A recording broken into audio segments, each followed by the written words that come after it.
this door someone yet lives. Be mindful. His thoughts are difficult to read. But you have nothing to fear from this one, and he might yet prove useful.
Nice outfit. What, you miners change regulation uniform while I've been in here? Atten Rand. Excuse me if I don't shake hands. The field only causes mild electrical burns. Security claimed I violated some trumped-up regulation or another. Take it up with them if you want. But they stopped listening to me shortly before they stopped feeding me. Now that's criminal. Oh, you mean you didn't come here on purpose? I'm shocked. I really am. This slice of paradise is the Paragus mining facility, the only supplier of shipping-grade engine fuel to this corner of the galaxy. Paragus fuel plays havoc with engines, but it gets the job done. As long as you don't mind the toxic byproducts and trying to mine it without blowing yourself up. Yeah, this asteroid belt is one giant minefield. One proton torpedo, even a stray blaster shot, can start an explosion that'll make the one that shattered Paragus 2 look like a kid's pop detonator. You know the planet with the exposed core you saw flying in? That hole was caused by the first mining station that tried to siphon fuel off the planet. Blew a whole chunk out of the planet and set it drifting out here in a big clump of fuel-cooled asteroids. So the miners drill the asteroids now, not the planet's surface. That's why they don't allow blasters here. Can't trust a miner jumped up on Juma juice not to fire one stray shot that'll turn the entire colony into a thermal detonator. You mean before or after that Jedi showed up? Either way, it's a real short story. You see, this Jedi shows up, and you know what that means. Where there's one Jedi, the Republic will soon be crawling up your ion engine in no time. But the story gets better. See, some of the miners get it into their ferrocrete skulls that since the Jedi's unconscious, they can collect the bounty the exchange has posted for live Jedi. Well, what passes for the law here didn't like that idea. So the two groups started fighting. Then there was some big explosion, and then I was sitting here for a long time, waiting for some half-naked miner to show up and ask a bunch of questions. Don't know much about it. Maybe the exchange wants one as a trophy, or somebody's got something against Jedi and is looking to collect. Not many Jedi left. Wouldn't surprise me if the bounty's pretty high. The exchange is a big crime outfit, mostly operate out of Nar Shaddaa. Spice running, gun trafficking, slave trading. Now I guess they're posting bounties on Jedi. Like I said, I don't know too much about it. Could be something personal, or just business. Either way, there aren't many Jedi left to do anything about it. I doubt it. No. It was war that thinned the Jedi, not the exchange. The ones that weren't killed in the Jedi Civil War ended up switching off the lightsabers long ago. Word is there's not even a Jedi Council anymore, but who knows? Yeah, Revan, Malak, and the Jedi that went to join them in the Mandalorian Wars. They turned against the other Jedi and had a scrap that almost laid waste to the galaxy. Where have you been?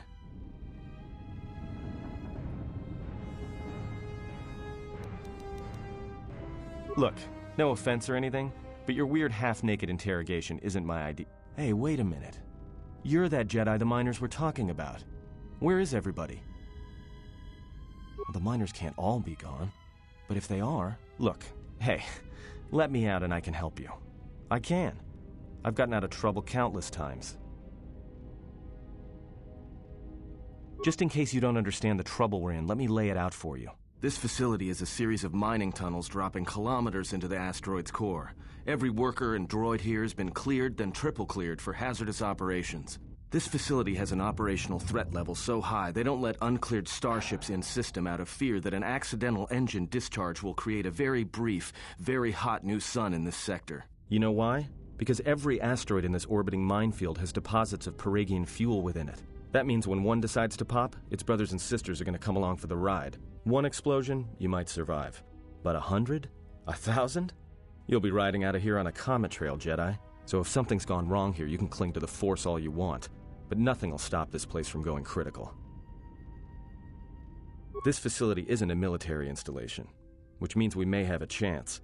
You shut down this cell security field, and I can reroute the emergency system so we can get to the hangars. We grab a ship, and then we fly out of here.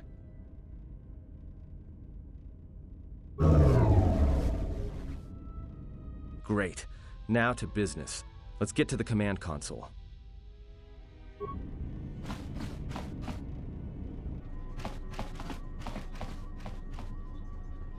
Alright, here we are. Now this console is set on automatic hail. You may have heard it when you came in. The asteroid drift charts are constantly being updated, so it sends out a transmission to incoming vessels so they don't get crushed into space dust. The hail warns them to keep their distance until orbital drift charts are transmitted, and then provides docking instructions to incoming ships, usually freighters. Thing is, you can bounce that same transmission back to the comm here, and suddenly you've got access to the communication system from the inside. Pure Pazak. The console's ours.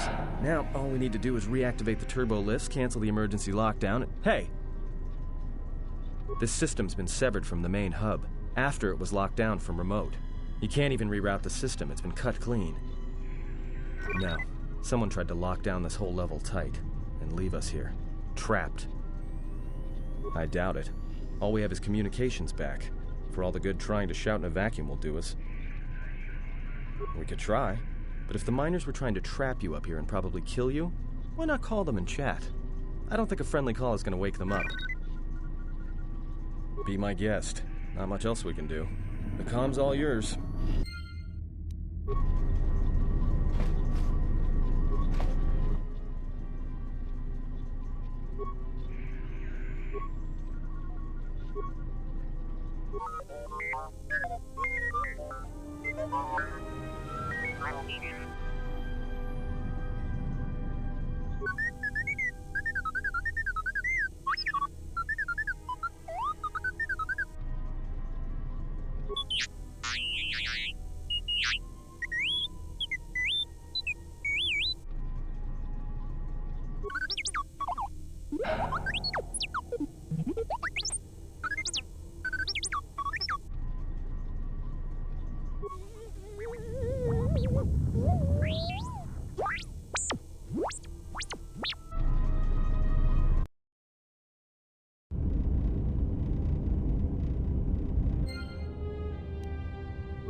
Quick!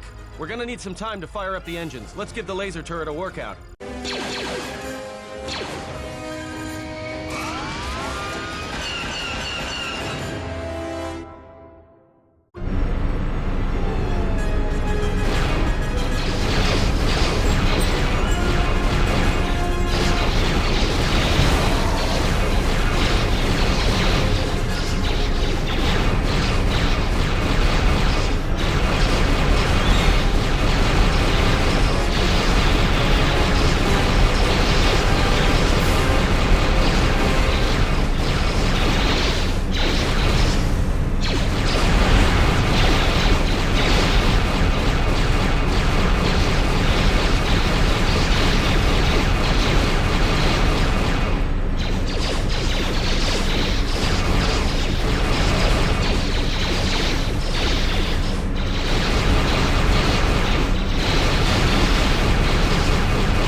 Company.